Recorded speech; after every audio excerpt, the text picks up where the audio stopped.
Okay, happy Monday, and should be a great day. Last day that I'm in town, I think, until Friday or so, when we'll go back, when we get back at it on the practice field.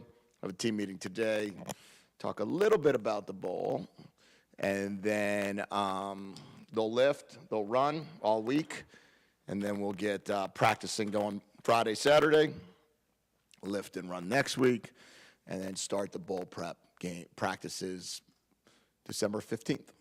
So that'll be the plan. That's what we'll do. We'll spend 2 weeks preparing for the bowl. Obviously, Alamo Bowl is a great spot. Texas played Washington last year in it, and now Texas plays Washington in the CFP. So wouldn't that be cool if that was a precursor to you go to the Alamo Bowl, and then the next year you go to the CFP. So wouldn't that be something special? So I think it's great. Clearly there'll be 12 teams next year, but Oklahoma certainly very deserving, a 10-2 team, outstanding job by Coach Venables. I think he also improved by 4 games in the win total from a year ago, and he's done a great job everywhere he's been. Clearly one of the best defensive coaches in the country.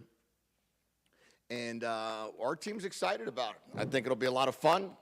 I think it'll be a great day in San Antonio. We'll spend about 4 or 5 days there, really be able to experience what a bowl game is like, the way bowl games are supposed to be done, which is be able to get there early, be able to experience practice at the bowl site, and then be ready to roll. So that'll be our plan. We should have a great December. The kids will be able to go home after the bowl game, not before. So they'll be with us all the way through December 29th. What do you think about the matchup between your defense and their offense? Well, I think their offense has a little bit of a change to it now. So we'll have to see what that ends up looking like. I would say that their top 5 offense in total offense, number 6 in passing offense. I think they're averaging 300 and something yards passing, similar to us. I think they're pretty similar to us offensively, statistically. And I believe that it'll be a great challenge for our defense. Now, obviously, I don't know exactly what it's going to look like now. I don't know if, if there is a quarterback change or not for them. But as we all know, that's an important part of the offense. And they do have a different coordinator, so that's unique.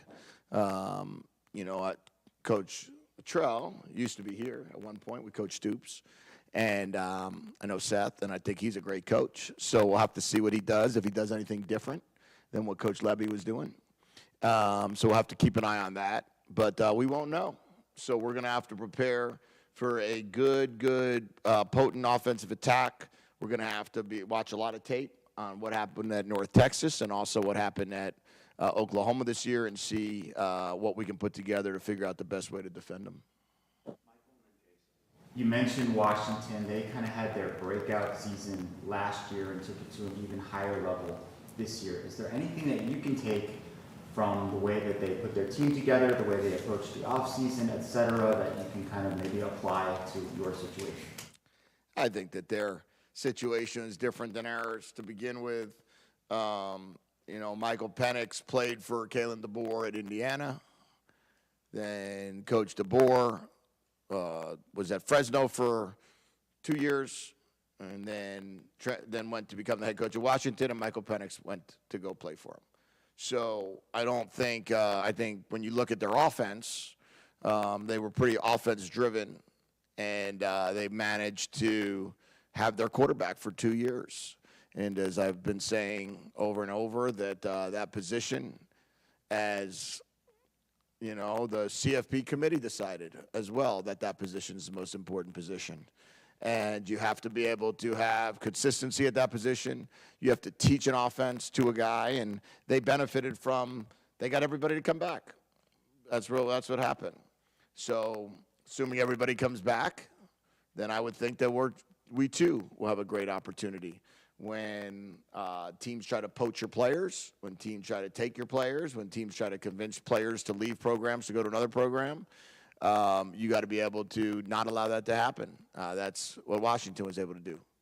And I think that's a key part of sustainability and building a program. Two questions. Do you believe in bowl momentum? Like if you win the Alamo Bowl, it carries on to the next season or recruiting or any of that? I think that there's momentum in playing in a game because you have 15 practices that you wouldn't have had the last, if you look at us versus, let's call it Utah, since 2017, they've had 90 practices more than we've had. And when you look at that, well, what does that mean?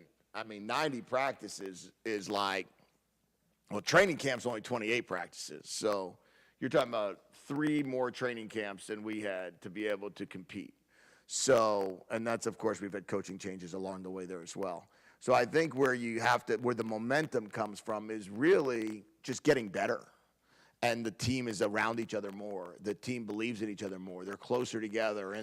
And sure, when you're playing December 28th on ESPN, recruits are going to notice it, and they're going to see how you play the game. The way we play the game, people should want to come here.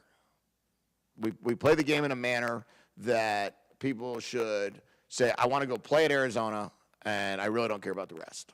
And the reason why is because we can develop guys to become NFL players. We've shown that. We can do that. We will do that. We'll have a ton of players that will be in the NFL next year and years beyond that. And we're watched by NFL GMs. We're watched by NFL head coaches.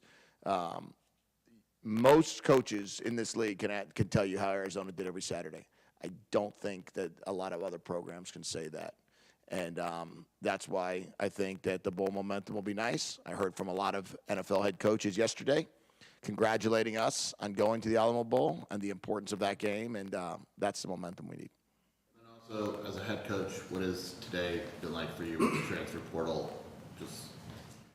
Yeah, I think that in regards to players that have gone into the portal from other programs, there's certainly been some people that I've had to evaluate and make decisions on. You have to make very fast decisions.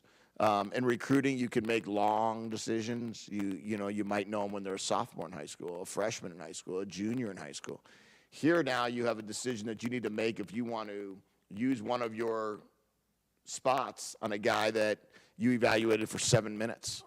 And things are very, very different in that regard. Then you have to start trying to do research. But while you're doing research, another team's trying to get them. So it's a much more challenging deal for a head coach. And then, maybe there's a couple meetings here or there. I haven't had any with our own roster. I did not have to do that, but a year ago we did. But, there's always going to be people that are trying to take your players. So you've got to avoid that. And you've got to make sure that these players understand their value to this program. And as I told our guys, if our whole team stays together and that recruiting class of 2022 and that transfer class of 2022, if you start adding that group together, when you start adding Tanner McLaughlin, Jacob Cowing, Jaden DeLora, Noah Fafita, T-Mac, Kevin Green, Price Sock, Takario, Manu, Kean, and you just go down the list of guys that were in part of that class of 22, there should be an ESPN 30 for 30 done about them in 10 years. And that should be, if we all stay together, and the amount of games that I think they could win this year and next will be the story of college football. Jedd, along those lines, what are you looking, you mentioned 7 minutes. What are you looking for in that 7 minutes? Make that decision. Yeah, when you look at a guy, when you look at the portal, and the first thing you have to do is, if someone's bringing them to me, it's that they have a prior relationship. If we don't know anything about them, I'm not interested. We just can't do it. So now it's a matter of, all right, let's turn on his film, let's look at his production, let's see how, let's find out his background regarding how many years does he have left. Is he coming in as a grad transfer? Is he coming in as a one-time transfer, undergraduate transfer? Are there any things that we need to know? And then we turn the film on and we watch the film and we see, okay, where does this person fit in? And then I ask our position coaches and our recruiting department to inform me on where do you see this player playing on our team? Are we bringing him in to add depth? Are we bringing him in to start? And to pass the start test with me is a very hard test to start. You know, it's one thing to say, hey, we're bringing in Jaden Delora a year ago to start. I get that. And then it was, we're bringing in T-Mac to start. Hey, we're bringing in, Jacob Manu to compete. He became a starter. We're bringing in, you start going through it, right? Jacob Cowing to start out of the portal. So it's really a matter of how you're going to work it, how you're going to phrase it, and then try to figure out exactly. We don't really have a lot of starting spots open, and that would be a very tough one to crack. Being poached, because that happened to you last year, is that a preemptive strike on your side? Do you go to guys you think other teams might be interested in talking to and try to hit that on the front side, or are you waiting until whatever happens and then they come to you and then you try to convince them after that? Yeah, I would say that the last year group was very different than this group, and then I would say that we all learned from a year ago and what the results are and what that looks like. I would say if a guy, usually they don't come to you, usually they come tell you, but I don't envision that with the team that we have. And I've challenged all of our players. Ask all the guys that have transferred in here, what do they like about here versus what do they like about their other places they've been? And where would they choose to go if they could do it all over again? And then research all of the guys that aren't here and that have made decisions for wrong reasons. Now, there's a lot of people that transfer because of the fact that it's the right thing to do for that person. Hey, I don't think I can be a starter here. I don't think I can be in the set too deep, and I want to go play football. And if that's the case, that's why a lot of people transfer. There's the few that everybody likes to talk about that make decisions for financial sake. And in that case, is that really a wise decision? I can tell you that if we are only making decisions based on money, there'd be a lot of different scenarios that are occurring out here. There's a lot more that has to go into it than just money. And I think that is really the key. Matt and Damian in the back. I got a couple for you. You touched on it a little bit in your answer to Jason's question, but the veteran guys, the guys that have played a lot of football here, they're coming into these bowl practices. What do they gain from those few days of really getting back to fundamentals for the first time really since fall camp, since they're not on a game week prep until, as you mentioned, the final 2 weeks of bowl practice? Yeah. So guys like a Jacob Cowing, a Mike Wiley, Tanner McLaughlin, all of those players, those guys gain, it's a refresher course in route running. It's a refresher course in run blocking. It's a refresher course in the really ball security drills. It's all the things that go into becoming a really good football player. I mean, the old famous blocking, tackling, and catching, right? And, that there is part of that you do in these bowl practices that you haven't done in a while. And our job is to continue to find a way to get them better. And I believe everybody can get better between today and the bowl game. Everybody on our football team should get better. You have 15 practices to get better. You have 24 days to get stronger. You have what will end up being 12 lifts to get bigger. You should be able to do that during this time, and we should have our best football team on December 28th. About bringing in, alumni of the program, guys that have played in bowl games for the University of Arizona. Will a lot of those guys be here over the next month? And I guess what kind of message are you looking for from those alumni that have been so involved in your program that they'll be back here and kind of enjoying this next month with you guys? Yeah, I don't know how many people will be back for that, for bowl prep. I think a lot of people are excited that we're going to a bowl. But I would say that the biggest thing with bowl prep is You could take it one of two ways. The team that wins the bowl game or the team that takes it more serious. The teams that there's two ways to prepare for a bowl game.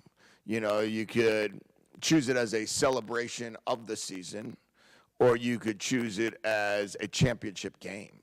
Those are the two options. And we're going to choose it as a championship game. Now, if it's a celebration of the season, then it's easy to, slack off a few matters or not, or just enjoy the bowl experience. I think the goal is to win. So that's the message that I've given. We don't need the alumni to give that, but they certainly can too. Jedd, you mentioned knowing Seth Luttrell. For Seth, a guy who's been a college coaching lifer, how did your paths cross and how well do you know him? I met him at Pebble Beach in a golf outing, and 2 years in a row. And it was nice to spend some time with him and his wife and Amber, and we enjoyed our time together. It's the Dick Tomey Golf Classic that is running over Memorial Day weekend. And there's about 36 college head coaches, either active or retired, that are at it. And Coach Neuheisel and Coach Patterson have taken it over, but it was the idea of Coach Tomey. And Coach Luttrell has been at it the last few years, and that's when I got to meet him.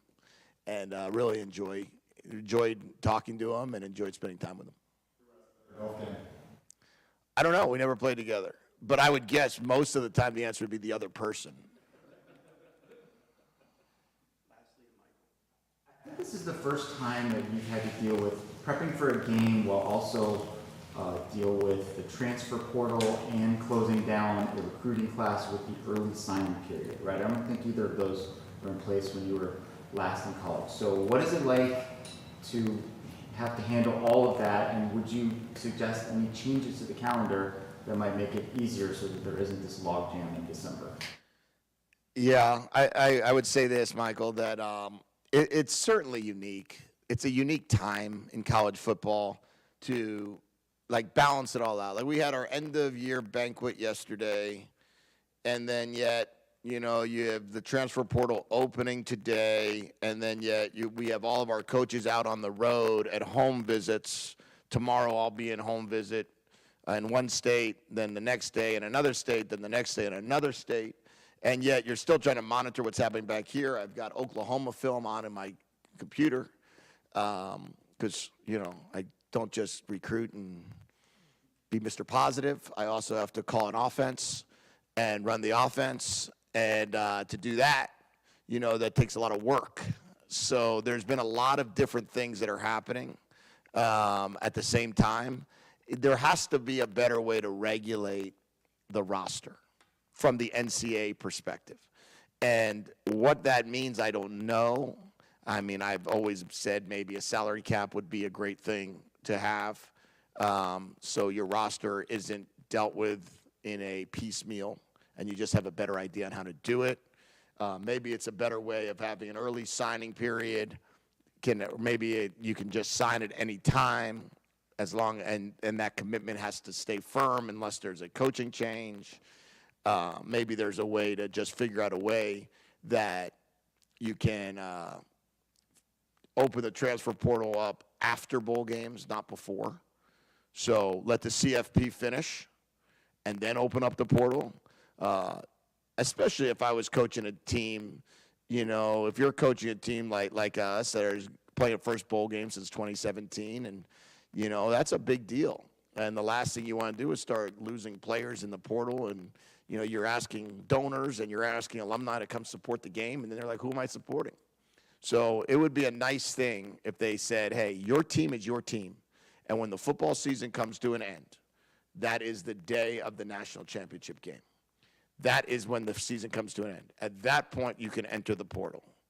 And if you have to do an early signing period, then maybe you could say, we're going to use some time in December. But how fair is that to the guys that are playing a bowl game December 16th? They're trying to prep for a bowl game, and now you're saying at the last second you got to try to also sign your players.